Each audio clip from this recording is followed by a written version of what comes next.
बदतमीज बहू। सभ्यता से भरपूर शास्त्री परिवार की इकलौती बेटी मोहिनी को बचपन में ही पढ़ाई के लिए विदेश भेज देते हैं, जहां से वो सालों बाद ग्रेजुएशन पूरी करके इंडिया वापस आती है, जो अब संस्कार, सभ्यता, संस्कृति जैसी चीजों से कोसों दूर होती है। एक सुबह मोहिनी शॉर्ट ड्रेस पहने, कानों में हेडफोन लगाए जोर जोर से इंग्लिश गाने गाती हुई घर में घूम रही होती है। सुबह सुबह भगवान का नाम लेते हैं, राक्षसों की तरह चिल्लाते नहीं। पॉप्स, आपको अच्छे गाने की बिल्कुल समझ नहीं है, so take a chill pill. अरे मोहिनी, पापा से ऐसे बात करते हैं क्या? सारी तमीज भूल गई हो। ओह मॉम प्लीज, इतनी बड़ी भी कोई बात नहीं हुई, सो डोंट ओवर रिएक्ट। ऐसे ही दिन बीतते हैं जिसमें मोहिनी के तौर तरीके, रहने और बात करने का ढंग उसकी मम्मी पापा को परेशान करने लगता है। भला कोई मानेगा कि ये मेरी बेटी है? रीति रिवाज और संस्कारों से तो इसका दूर दूर तक कोई नाता नहीं, और अब तो लगता भी नहीं कि कभी होगा। अरे ऐसे कैसे नहीं होगा? लड़कियां सारे नखरे अपने माँ बाप को ही दिखाती है। ससुराल जाकर उन्हें सब कुछ करना भी पड़ता है और मानना भी। पत्नी की बात शास्त्री जी समझ जाते हैं और कुछ ही दिनों में अपने से भी ज्यादा धार्मिक परिवार में निखिल के साथ मोहिनी का रिश्ता पक्का कर देते हैं। रिश्ता तो पक्का कर दिया, पर यहाँ मोहिनी को कैसे मनाएंगे? शादी ब्याह के मामले में आटे में नमक जितना झूठ तो चलता है जी। इसी तरह एक के बाद एक तिकड़म लगाते हुए दोनों मिलकर मोहिनी को शादी के लिए तैयार कर लेते हैं और मोहिनी निखिल की शादी हो जाती है, जिसके अगले दिन से ही मोहिनी दोबारा अपने पूरे अवतार में शॉर्ट ड्रेस पहनकर घर में घूमने लगती है। बहू को ऐसे देख सास की आंखें फटी की फटी रह जाती हैं। अरे ये क्या बेशर्मी है, हमारे घर की लड़कियां जींस तक नहीं पहनती और तुम बहू होकर इतने छोटे कपड़े पहनकर पूरे घर में घूम रही हो। सीरियसली मॉम, प्लीज आप अपनी इस 80 के दशक वाली सोच में मुझे इंक्लूड मत करो। हाय तौबा, एक तो बेशर्मी दिखाती है, ऊपर से सास के साथ जुबान भी लड़ाती है। अरे जल्दी कपड़े बदल कर आ, घर की पहली आरती तुम्हें ही करनी है। इतनी देर में निखिल भी वहां आ जाता है। माँ, पापा आने वाले हैं, पूजा का सारा सामान तैयार है ना? ये पूजा हमेशा मेरे बॉयफ्रेंड्स के पीछे पड़ी रहती थी और अब हस्बैंड के पीछे भी आ गई। मोहिनी की बातें सुन सास तो अपना सिर पकड़ लेती है, लेकिन निखिल किसी न किसी तरह उसे पूजा के लिए कन्विंस करके कपड़े चेंज करने के लिए भेज देता है, जिस पर पूजा खत्म होने के बाद वो एक बार फिर अपनी शॉर्ट ड्रेस में आ जाती है। बहू, ये क्या तरीका है? संस्कार नाम की कोई चीज है या नहीं? नहीं ससुर जी, संस्कार मेरा दूसरा बॉयफ्रेंड था, अब तो मेरा उससे कोई कांटेक्ट नहीं है। मोहिनी का जवाब सुन के ससुर तो भगवान नाम जपते वहां से चले जाते हैं, लेकिन सास बहू के बीच कहासुनी फिर शुरू हो जाती है, जिसे इग्नोर करते हुए मोहिनी घर से बाहर चली जाती है और देर रात घर वापस आती है। मोहिनी, मैं जानता हूँ कि तुम विदेश में रही हो और तुम्हें वहीं की आदत है, पर यहाँ चीजें कुछ अलग है। अगर तुम उस हिसाब से कुछ एडजस्ट कर लो तो सबके लिए सही हो जाएगा। I am not in a lecture mood. Good night. अगली सुबह मोहिनी देर से उठकर एक बार फिर उसी तरह सबके सामने आती है, जिस पर उसकी सास कुछ बोले उससे पहले ही मोहिनी की दोस्त मोनिका और रेचल वहां आ जाती हैं। Oh hi darling, how are you? OMG, we missed you so much.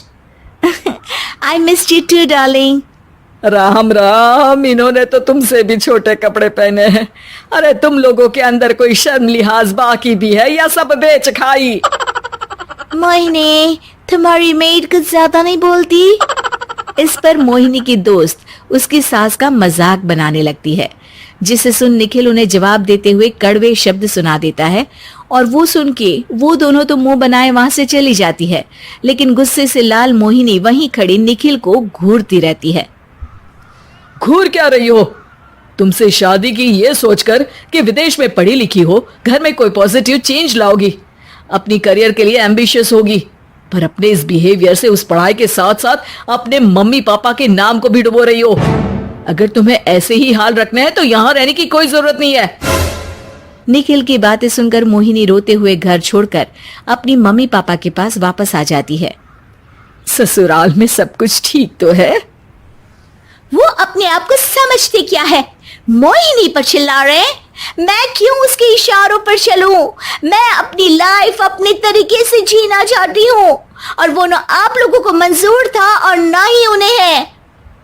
तुम यहाँ नहीं रह सकती। अपने पापा की बात सुन के मोहिनी हैरान रह जाती है। हाँ, तुमने बिल्कुल सही सुना। अगर तुम्हें अपने इस घमंड, बेशर्मी और बदतमीजी में ही जीना है तो तुम यहाँ भी नहीं रह सकती। बेटी, मैं मानता हूँ हमारे यहाँ रीति रिवाज बहुत मायने रखते हैं और हमने उन्हीं के ओवरडोज से बचाने के लिए तुम्हें विदेश भेजा था। एक लड़की जो शादी करके घर और बच्चे संभालती है, उससे तुम अपने आप को ज्यादा समझ सको इसके लिए भेजा था। तुम उससे ज्यादा समझो और बनो, पर तुम तो किसी दूसरी ही ट्रेन में चढ़ गई बेटा। उसके मम्मी पापा बहुत देर तक मोहिनी को सारी बातें समझाते हैं, जिन्हें सुनकर मोहिनी को अपनी गलती का एहसास होता है। वो जॉब ज्वाइन कर लेती है और ससुराल वापस आकर उन्हें मॉडर्न बनाती है और खुद भी कुछ रिवाज सीखते हुए खुशी से रहने लगती है।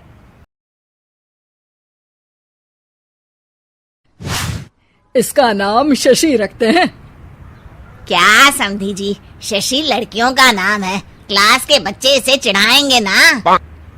हाँ, शशि की जगह कोई चची, शुशी या शुशु बोलेगा तो? हाँ, इसीलिए इसका नाम गणेश रखते हैं। अरे समधी जी, बच्चे की काया तो देखो, दुबला पतला है एकदम। गणेश जी तो मजबूत कद काठी के थे। अपना बच्चा तो सिंगल हड्डी है। ये नाम जमेगा नहीं इस पर। हाँ, भैया की बेटी का नाम थोड़ा मॉडर्न रखती हैं, जैसे रॉकी। रॉकी? रॉकी तो हमारे डॉग का नाम है। अगर ऐसा ही नाम रखना है तो शेरू रख लो। आप लोग कुछ भी बोल रहे हैं। अरे कुछ भी बोलना रॉकी बोलने से तो बेहतर ही है ना। किरण और रवि को पहला बच्चा हुआ था।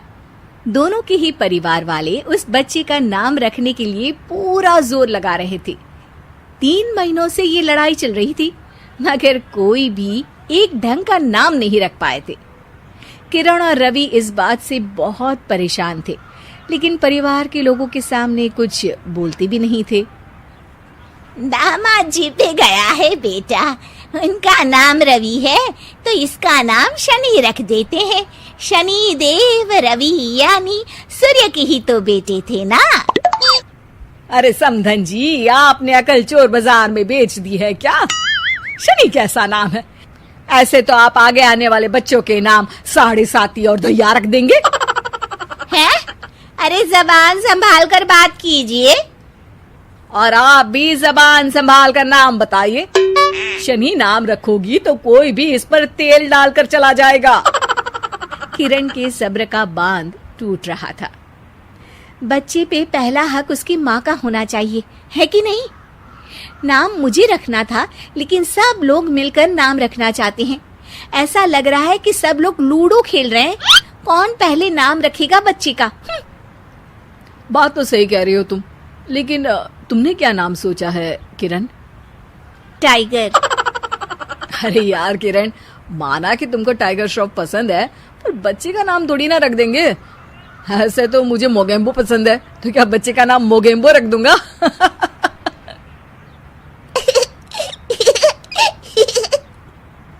हाँ हाँ, मोगेम्बो नाम ही रख देते हैं। देखो तो, सुन के मोगेम्बो खुश भी हो गया। अरे मजाक छोड़ो। देखो, मैं पंडित को बुला रहा हूँ, सबको इकट्ठा करके एक नाम डिसाइड कर लेंगे, ठीक है? पंडित जी घर आते हैं और उनके साथ सब बच्चे का नाम रखने के लिए इकट्ठा हो जाते हैं। पंडित जी, वैसे तो नाम हम सोच चुके हैं, लेकिन आप भी कोशिश कर ही लीजिए। नाम तो हम भी सोच चुके हैं, दिग्विजय नाम रखेंगे। ऐसा नाम रखो जो मुंह में ना अटक जाए, कोई ऐसा नाम हो जो झट से मुंह से निकले। तो ऐसा करते हैं, दांत नाम रख देते हैं, जल्दी से मुंह से निकलेगा ना। चुप हो जाओ बेटा, मुंह से दूध जैसी बातें नहीं निकाल सकते तो कम से कम गोबर जैसी बातें भी मत निकाला करो। यजमान लड़िए मत, काम खत्म करना है और मुझे और भी दान लेने मेरा मतलब है नाम रखने जाना है। अभी सुबह से एक बच्चे का नाम मुन्नी रख कर आया हूँ। हैं? अरे पंडित जी, ये तो नाम ही बदनाम है। ऐसा नाम रखते हैं, अगर आप तो रहने ही दीजिए। अरे नहीं नहीं, उनका बजट कम था, बजट बढ़ता तो नाम भी बड़ा रख देता। यार विकी नाम रख देते हैं ना। अरे यार, आप ये रॉकी, विकी, आलू टिक्की, काजू चिकी जैसे नाम क्यों रखना चाहती हो इसका? ये बच्चा है, कोई खाने की चीज थोड़ी ना है। हम इस बच्चे का नाम मनहूस रख देते हैं। अरे क्यों? इसके आते ही कितनी लड़ाइयां हो रही हैं घर में। चुप रहो बहू, बच्चे के लिए गुस्से में कुछ भी मत बोला करो। आप मेरी बेटी से अच्छे से बात कीजिए। हाँ हाँ करती हूँ। श्री श्री 1008 बहुदेवी जी, कृपया करके क्रोधित होकर शिशु के बारे में बुरे शब्दों के प्रयोग से बचें। अरे मेरी लड़की को ताने मत मारिए आप। तो फिर कोई गाना ही मार दूं? बताइए कौन सा गाना मारूं? कुछ कुछ होता है या फिर दिल तो पागल है। आपसे तो मुंह मिलाना ही बेवकूफी है। सब लोग नाम को लेकर बहस करने लगते हैं। इस शोर शराबे से परेशान पंडित जी बोल पड़ते हैं। लड़के का नाम रखने में मत होइए परेशान, मेरे पास है इसका एक समाधान। ना लड़के वालों की ना लड़की वालों की मर्जी चलेगी। नाम बच्चे का वही होगा जो पहला शब्द उसकी जुबान बोलेगी। सब पंडित जी के इस उपाय को मान लेते हैं और सब बच्चे के आसपास खड़े होकर बोलने का इंतजार करते हैं। बच्चा थोड़ी देर में बोल उठता है। माँ माँ। मामा बोला, मामा बोला। तो क्या इसका नाम मामा ही रख दे? बात तो यही हुई थी कि जो पहली बात बच्चे के मुंह से निकलेगी वही रख देंगे। बस पंडित जी ने बच्चे का नाम मामा रख के सबको मामू बना दिया। उस दिन के बाद से उस बच्चे का नाम पड़ गया मामा शर्मा। सब इस नाम पे बहुत पछताए, लेकिन अब पछताए क्या हो जब नाम पड़ गया मामा। शिक्षा: कोई भी जरूरी काम शांति से मिलकर करना चाहिए, वरना अनचाहे परिणाम के साथ समझौता करना पड़ता है।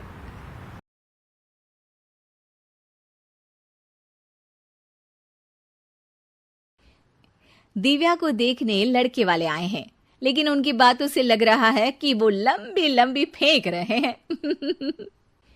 हमारे यहाँ 5 कार हैं, 7 बाइक्स हैं, फिर भी हम बस से आए हैं। वो क्या है ना कि हमें दिखावे का बिल्कुल शौक नहीं है। बड़ा नेक ख्याल है बेटा। लेकिन खुद की गाड़ी में बैठना दिखावा थोड़ी ना होता है।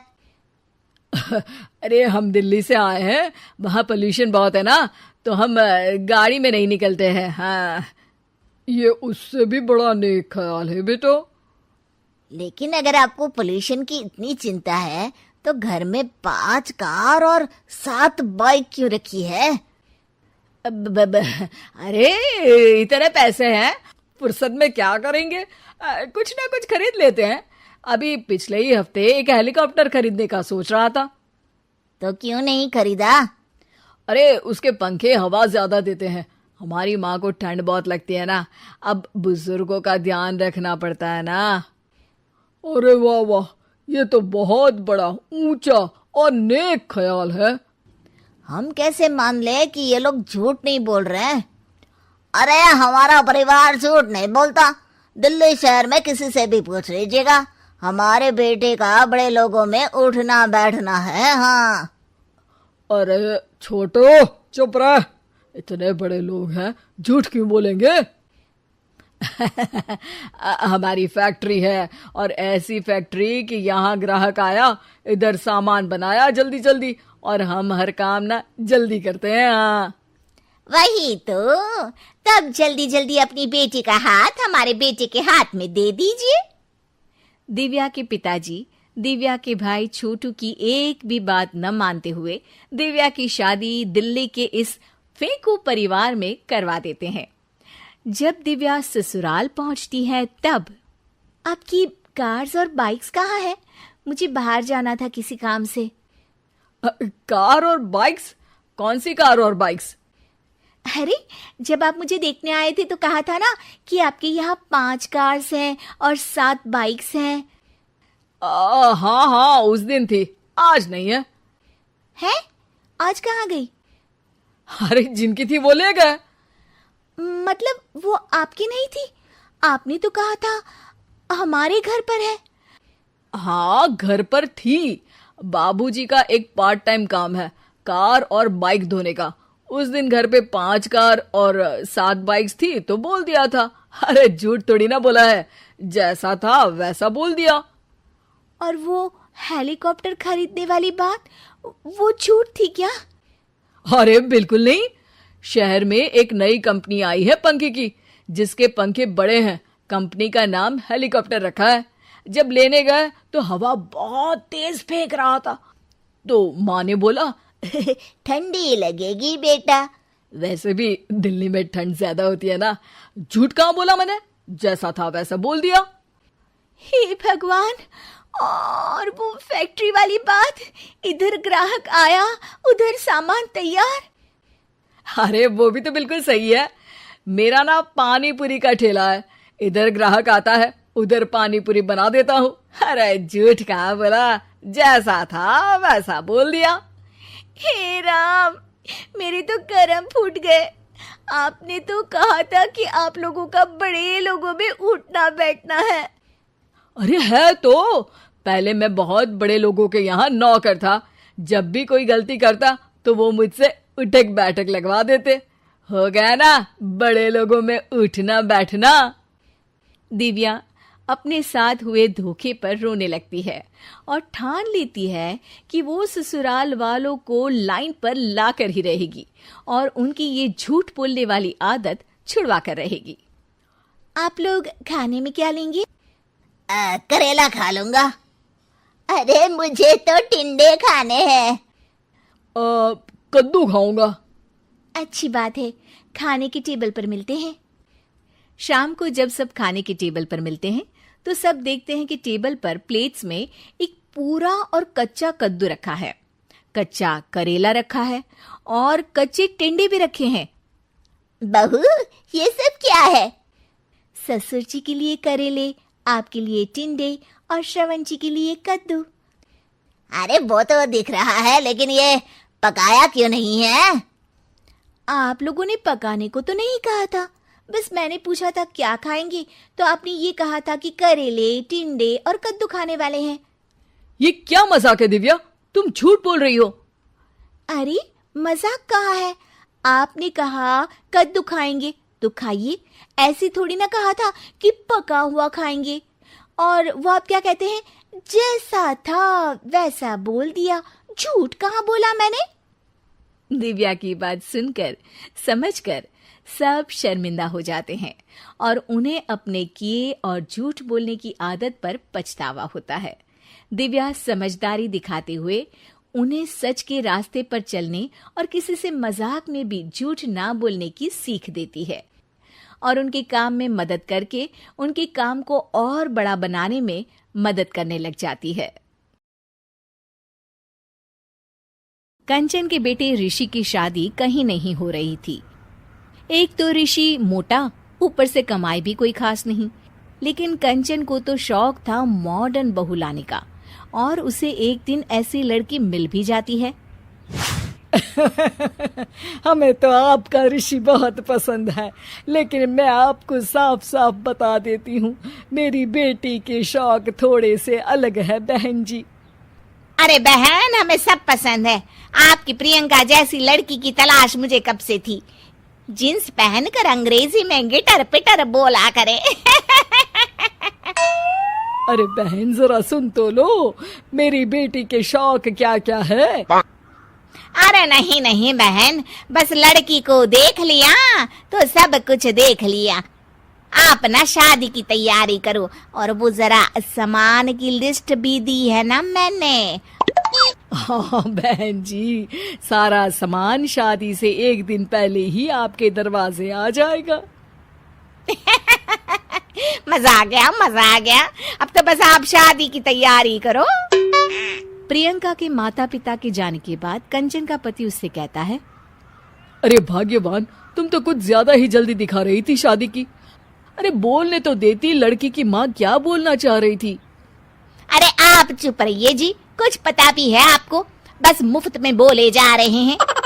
मेरी दोस्त शशि की बहू देखी, लंबी पतली और पढ़ी लिखी, हजारों में कमाई और संस्कारी भी। अरे पर जब वो मेरी बहू देखेगी तो जल भुन जाएगी। लेकिन तुम तो शादी ऋषि के लिए कर रही हो ना, या शशि के लिए? तुम्हारा लड़का कुछ कमाता भी नहीं है और शरीर भी भगवान की दुआ से फूलता ही जा रहा है। फिर बोले आप हैं? फिर बोले आप? मैंने कहा ना, प्रियंका जैसी जींस पहनकर अंग्रेजी झाड़ने वाली बहू किस्मत वालों को ही मिलती है। चुप रहिए आप। पति के लाख कहने पर भी कंचन ऋषि की शादी प्रियंका से करवा देती है। लेकिन प्रियंका जैसे ही घर में आती है, वैसे ही जोर जोर से चिल्लाकर नाचने लगती है। आज मेरे यार की शादी है, आज मेरे यार की शादी है। अरे नाचो मां नाचो। आज मेरे यार की शादी है। कंचन, उसका पति और ऋषि ये देखकर हैरान रह जाते हैं। लग रहा है बहू को शादी की बड़ी खुशी है। हाँ हाँ, बहू क्यों नहीं, हम भी नाचेंगे। अरे नाचो नाचो जी, मुंह क्या देख रहे हो, चलो चलो नाचो, बहू कह रही है। कंचन ये कहकर प्रियंका के साथ नाचने लगती है। ऋषि और उसके पिता वहां से चले जाते हैं। अगले दिन कंचन अपनी सहेलियों को प्रियंका से मिलवाने के लिए घर बुलाती है, जहाँ शशि भी आती है।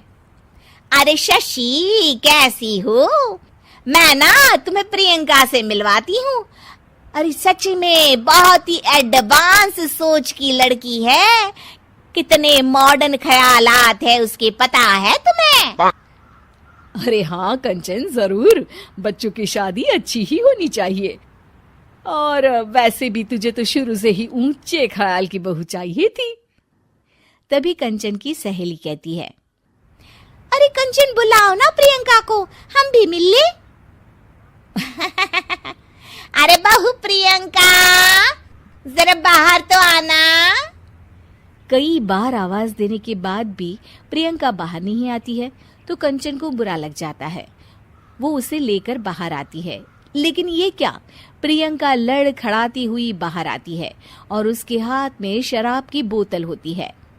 हालांकि शराब पीना स्वास्थ्य के लिए हानिकारक होता है और ये हमारी किडनी के लिए बहुत ही खतरनाक है, लेकिन कंचन की बहू प्रियंका पूरे नशे में होती है।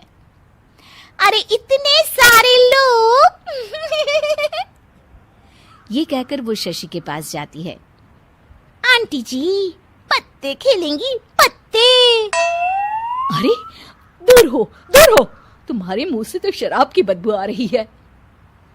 अरे कंचन, माना तुम्हें मॉडर्न बहू चाहिए, लेकिन आधुनिकता का मतलब ये तो नहीं ना। बुरा ना मानना कंचन, तुम्हें पता था कि तुम्हारे बेटे की कमाई और शरीर दोनों ही ठीक नहीं है, तो तुम्हें उसी हिसाब की लड़की से शादी करवानी चाहिए थी। ऐसा कहकर सभी औरतें वहां से चली जाती है। तभी प्रियंका की माँ कंचन के घर आती है। अरे बहन जी, बड़ी चालाक निकली आप तो। बिना बताए अपनी पियक्कड़ बेटी मेरे लायक बेटे के गले में बांध दी। आय हाय, बड़ी आई बिना बताए। उस दिन जब मैं ये बात बता रही थी तो तुम तो सुनने को भी तैयार नहीं थी। अब भुगतो तुम। ये कहकर वो वहां से वापस चली जाती है। सबके जाने के बाद कंचन अपना सर पकड़ लेती है। हाय रे, आधुनिकता की अंधी दाड़ में मैं अपनी संस्कृति ही भूल बैठी थी। अब तो राम ही बचाए मुझे।